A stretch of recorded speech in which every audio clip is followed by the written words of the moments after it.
باللہ من الشیطان الرجیم بسم اللہ الرحمن الرحیم ربی اشرح لی صدری ویسر لی امری واحلل عقدۃ من لسانی یفقہوا قولی ربی زدنی علما۔ انتہائی واجب الاحترام اسٹیج پر تشریف فرما ہمارے سب اساتذہ کرام ہیں، میں ایک طالب علم کی حیثیت سے آپ سے مخاطب ہوں۔ میرے پاس نہ وہ معلومات ہیں، نہ وہ علم ہے، نہ وہ علم کی وہ معراج ہے جس پہ آپ کو اللہ تعالیٰ نے آپ لوگوں کو فائز کیا ہوا ہے۔ کشمیر کے ایک گاؤں سے آیا ہوا ایک نوجوان جس کو اللہ پاک نے ایک موقع دیا، میں اپنے چند تجربات اور مشاہدات آپ سے شیئر کروں گا۔ کچھ باتیں تلخ بھی ہوں گی، کچھ شیریں بھی ہوں گی، تو ایک کم علم سمجھ کر مجھے معاف کیجیے گا، میری آپ سے درخواست ہے۔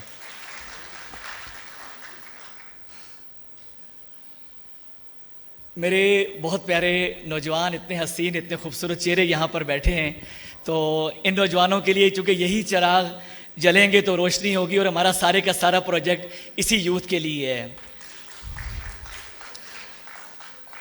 میں یہ تمہیدی کلمات اس لیے کہہ رہا ہوں کہ میں زندگی میں جب پہلی مرتبہ اسٹیج پر آیا تو مجھے آج بھی یاد ہے کہ میری ٹانگیں خزاں رسیدہ پتے کی طرح کانپ رہی تھی، اور آج بھی کم و بیش آپ سینئرز کو دیکھ کر میرے دل کی حالت وہی ہے۔ سچ کہتا ہوں میں آپ سے، مجھے سمجھ نہیں آ رہی میں کہانی کہاں سے شروع کروں۔ میرا نام آصف رضا میر ہے، میں پیشے کے اعتبار سے جرنلسٹ ہوں، اور میرے ساتھ میرے کافی سارے جرنلسٹ آئے ہوئے ہیں آزاد کشمیر سے۔ ہمارا انوائرمنٹل جرنلسٹ فورم ہے۔ میرا تعلق ایک گاؤں سے ہے، وادی سیماری ہمارا گاؤں ہے، اور ایک گاؤں سے ہم نے کہانی کا آغاز کیا تھا۔ کہانی شروع ہوتی ہے زلزلے سے۔ آپ کو یاد ہوگا کہ ہم نے ایک بہت بڑی آفت زلزلے کی صورت میں دیکھی، 8 اکتوبر 2005 کا زلزلہ۔ آپ وہ بھول سکتے ہیں، ہمارے دل و دماغ سے وہ کبھی وہ یادیں فراموش نہیں ہو سکتی۔ اور اس زلزلے میں، اس قدرتی آفت کے بعد ایک اور آفت ہم نے دیکھی۔ وہ آفت تھی کہ ہم نے اپنے قدرتی وسائل کا بے دریغ استعمال کیا۔ یہ آپ نے دیکھا ہوگا کہ اس کے بعد جو مکانات بنے، کس بے دردی کے ساتھ وہ درخت کاٹے گئے۔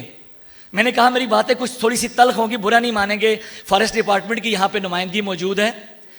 تو مجھے یاد ہے کہ میں نے اپنے گاؤں میں ایک دفعہ گیا تو میں نے درخت کٹے ہوئے دیکھے، 26 درخت ایسے کاٹ کے پھینکے ہوئے تھے کہ جیسے کوئی بے جان چیز آپ پھینک دیتے ہیں۔ تو میں نے پوچھا یہ کیا ہے؟ تو انہوں نے کہا جی کہ یہ معاوضہ ملے گا تو مکانات بنائیں گے۔ میں حیران اور ششدر تھا کہ یہ کیا ظلم ہے کہ معاوضے کے لیے ایک بڑی آفت آپ نے پہلے دیکھی۔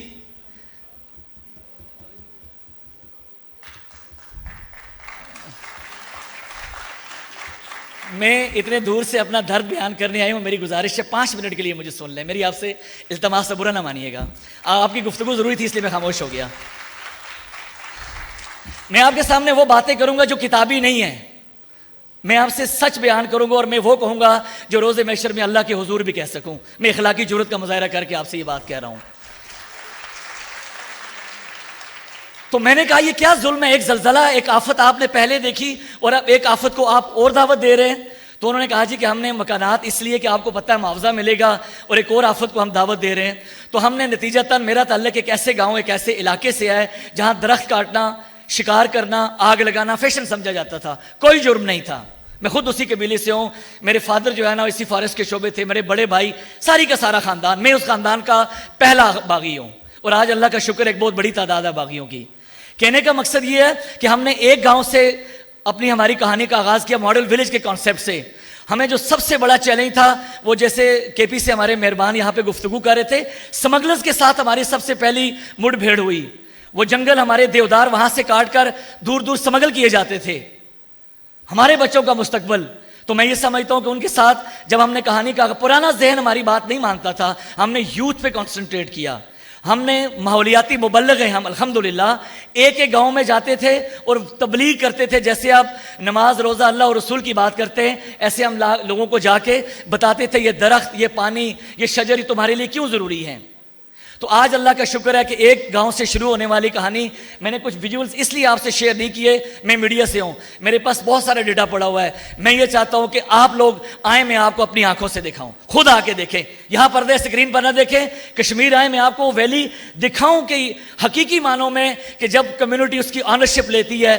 فارسٹ ڈپارٹمنٹ کے ساتھ مل کر انہوں نے 1.5 لاکھ سر ایک سال میں لگے ہیں، الحمدللہ 12 لاکھ سے زائد درخت فائلوں میں نہیں زمین پر لگے ہیں۔ میں آپ سب کو دعوت دیتا ہوں، آئیے دیکھیں، خود آ کے دیکھیں۔ اور اگر میری بات غلط ثابت ہو میں اپنے آپ کو آپ کے سامنے پیش کرتا ہوں ہر سزا کے لیے. کیوں کہ ہم نے بے ہنگم سیاحت کی صورت میں ایک بہت بڑا عذاب دیکھا. ہمارا نیلم ویلی کشمیر کے اندر سے اگر درخت نکال دیں, ہریالی نکال دیں, کیا بچتا ہے؟ بے آب و گیا وادی, کچھ بھی نہیں بچتا. تو ہم نے یہ دیکھا کہ جس طرف درخت ہے وہ مقبوضہ کشمیر ہے, اور جس طرف درخت نہیں ہے وہ آزاد کشمیر ہے. آزادی کا ہم نے یہ فائدہ اٹھایا ہے. ہم کتنے ظالم اس حوالے سے کہ ہم نے کہا کہ ہم آج کے بعد یہ کام نہیں کریں گے, اپنی انوائرمنٹ پہ جو ہے نا کمپرومائز نہیں کریں گے. آج اللہ کا شکر ہے کہ ہمارے گاؤں میں درخت نہیں کٹتا, آگ نہیں لگتی, شکار نہیں کیا جاتا, اور ایکو ٹورزم کا ایک ایسا پروجیکٹ جس میں کمیونٹی انوالو ہے. ہم نے تقریباً 100 سے 150 کے قریب نوجوان ہیں جن کو انگیج کیا. آج وہ وہاں پہ اس سارے پروجیکٹ کی آنرشپ لے رہے ہیں. میرے ساتھ امتیاز اوان صاحب ہیں آج نیوز سے, امیر الدین مغل صاحب ہیں سما نیوز سے, اشفاق شاہ صاحب ہیں, نعیم مدواسی صاحب, کاشف میر صاحب. تو یہ ساری جرنلسٹ کمیونٹی کو میں لے کے آیا ہوں اسی لیے کہ آپ کو بتایا جائے کہ ہم صرف لکھتے نہیں ہیں. یلو جرنلزم کا آپ نے نام سنا ہوگا, گرین جرنلزم کا آپ نے نام نہیں سنا. ہم نے یلو کے ساتھ ایک بڑی لائن کھینچی جو گرین جرنلزم کی ہے. الحمدللہ ہم اس کی تبلیغ بھی کر رہے ہیں, اس پہ کاربند بھی ہیں. میری گزارش آپ سے یہ ہوگی, خدا را میں اسمبلی کی رپورٹنگ کرتا ہوں, میں ہر جگہ جاتا ہوں, میری اسمبلی میں کہیں بھی کلائمیٹ چینج, کہیں بھی انوائرمنٹل ایشوز ڈسکس نہیں ہوتے. میں ایک طویل مدت کے بعد یہ جو آج گرین انیشیٹوز کی بات ہو رہی ہے, میں آپ کو اپنی خوشی بیان نہیں کر سکتا کہ مجھے آج کتنی اطمینان قلب نصیب ہو رہا ہے کہ ہمارے یہاں پالیسی میکرز اس کی بات نہیں کرتے. وہ جب تک بات نہیں کریں گے عامیانہ جملے ایک دم وائرل ہوتے ہیں, لیکن کسی پڑھے لکھے کی اتنی خوبصورت جو علم و دانش کے موتی بکھیرے گئے یہ یہاں سے باہر جا کے ختم ہو جائیں گے؟ نہیں, اس بات کو آگے بڑھنا چاہیے, لیڈنگ رول پلے کرنا چاہیے, اور لوگوں کو جب تک فائدہ نہیں ملے گا. دیکھیں اس وقت آزاد کشمیر کے اندر بہت سارے ہائیڈل پروجیکٹس لگے ہیں اور ہمارے گلیشیئر سر تیزی سے میلٹ ہو رہے ہیں. ماہرین کہتے ہیں کہ 30 سے 35 سالوں میں ہمارے گلیشیئرز ختم ہو جائیں گے. تو پھر ہمارے ان منصوبوں کا کیا ہوگا؟ انسان کہاں جائیں گے؟ خدا را اس پہ سوچنے کی ضرورت ہے. کشمیر میں ایک درخت لگتا ہے یا ایک کٹتا ہے, اس کی اہمیت کا آپ اندازہ نہیں کر سکتے. اور ہمارے آنے والے بچے کیا کہتے ہیں کہ میرے دل کے کسی کونے میں ایک معصوم سا بچہ بڑوں کی دیکھ کر دنیا بڑا ہونے سے ڈرتا ہے. ہم نے اپنی آئندہ, میں آخری بات کر کے اجازت چاہوں گا, میں چونکہ بہت دور سے آیا ہوں, سچی بات ہے آئی رات کو سکون سے سویا بھی نہیں کہ کل آپ کا سامنا کرنا ہے, کہ ہم نے جو اپنے آئندہ آنے والی نسلوں کا مستقبل, ان کا حصہ ہم نے کھایا ہے. ہمارے بزرگوں نے جو کچھ کیا ہم اس کی کمائی کھا رہے ہیں. ہم ایسا کیا کریں گے کہ ہماری آئندہ آنے والی نسلیں اس کا ثمر کھائیں جو اس سے فیضیاب ہوں؟ یہ سوچنے کی بات ہے. درخت لگانا فیشن ہو, میں نے کہا کہ اپنے پیاروں کے نام پہ صدقہ جاریہ ہے. کل آپ بھی نہیں ہوں گے سر, ہم بھی نہیں ہوں گے, درخت باقی ہوں گے. میں کہتا ہوں صدقہ جاریہ کے نام پہ ہر نوجوان جو جہاں جس جگہ موجود ہے فیشن بنایا جائے, اس کلچر کو عام کیا جائے کہ پبلکلی اس طرح کی ڈیبیٹس ہوں, عام طور پہ نہیں ہوتی ہیں. تو میں آپ سب کا بہت ممنون احسان ہوں کہ آپ نے ہمیں یہاں پر بولنے کی, آنے کی دعوت دی, اور ہم یہ توقع رکھتے ہیں کشمیر سے جو محبت کا پیغام لے کے ہم آئے ہیں کہ ہم آپ کو یہ دعوت دیتے ہیں کہ آپ آئیں, کشمیر کی وادیاں, کشمیر کا حسن آپ آ کے دیکھیں اور ذمہ دارانہ سیاحت کو فروغ دیں. خدا کے لیے جو بے ہنگم سیاحت اس وقت ہم کر رہے ہیں یہ سیاحت نہیں ہے, یہ ظلم ہے ہمارے اس ماحول کے ساتھ, ہو پاکستان میں ہو یا آزاد کشمیر میں ہو. ہم نے اپنی آئندہ آنے والی نسلوں کے مستقبل کو بچانا ہے. اور ایک آخری شعر کے ساتھ کہ آؤ سب مل کر پاکستان کے لیے اور کشمیر کے لیے, آؤ سب مل کر فصیل شہر کو اونچا کریں, آؤ سب مل کر فصیل شہر کو اونچا کریں, کہ ہے سلامت شہر تو محفوظ اپنا گھر بھی ہے.